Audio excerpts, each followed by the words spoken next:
This is 12 tips that the best Yuji players use. And if you make it to the end of the video, then I can guarantee that you'll be one step closer to mastering Yuji. Now, without wasting any time, let's get into tip number 1. If you use cursed strikes after an uppercut and time it properly, you can grab enemies out of the air. This also works with Crushing Blow and the aerial version, which allows you to start combos with either of the two moves, instead of just cursed strikes. Tip number 2. The dropkick variant of cursed strikes can be steered midair, allowing you to hit people below you, which wouldn't be normally possible without steering.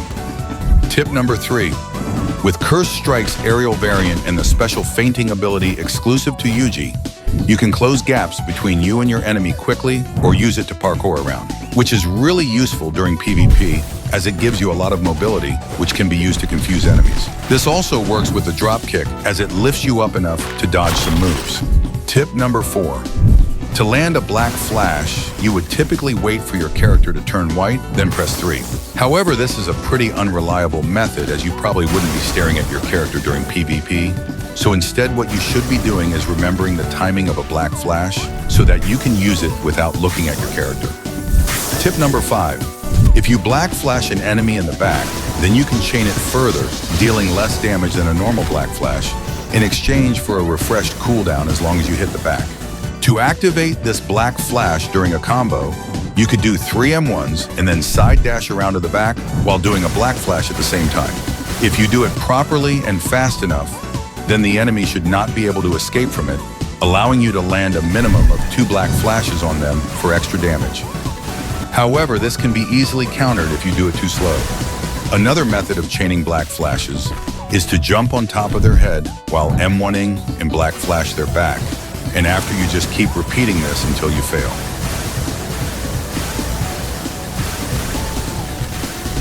Tip number 6. If you run into someone attacking someone else, you can use a manji kick to knock both people out of the combo. This can be useful in the 2v2 game mode if your teammate is in a combo. And it can also work on some moves such as twofold kick and stockpile, which both have a follow-up attack. Tip number 7. In your awakening, your M1s are replaced with ranged slashes. However, most players will play with that in mind and start blocking when they enter your range, since your M1s can't go through block, even from behind. If they start to block, then what you can do is close the distance between you and them, and once close enough, front dash into their back or use the special grab. Tip number 8. The aerial variant of Dismantle can be used to dodge some moves like Body Repel, and Hollow Purple in the same way that Cursed Strike's Dropkick can, while also being able to attack back at the same time. And if you didn't know, you can actually do an aerial World Slash, which is much better than the ground variant, as it's much harder to cancel the move when you're in the air. But try not to hit too many people with World Slash, as it does less damage that way. Tip number 9. If someone is running away, or you are running away, and you have Rush available, you can wall jump and use it at the same time for a very big boost. Tip number 10. Whenever you use open or fire arrow, never aim directly at your target, but aim at any buildings, walls, trees, or whatever is near them so that they get hit with the explosion. Because if you aim at them, there is a good chance that they'll just counter you or dodge it. Tip number 11. If you use Malevolent Shrine right before a wall jump, it makes it harder for enemies to cancel the domain, as you spend most of the cast time in the air moving. Tip number 12. You can use Rush to grab enemies out of the air. This works well with the special grab, which knocks enemies far back and open if you time it properly.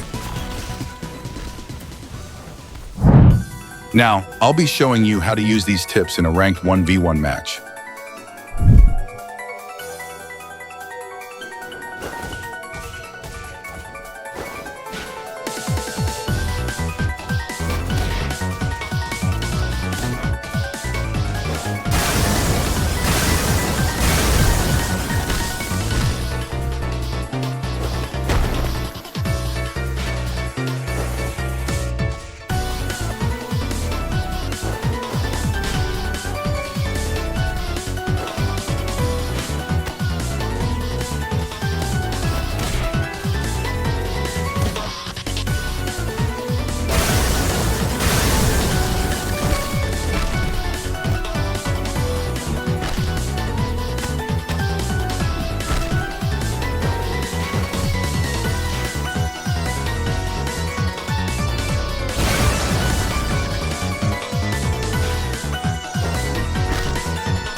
If you made it this far, I want you to comment your own Yuji tips that weren't in this video.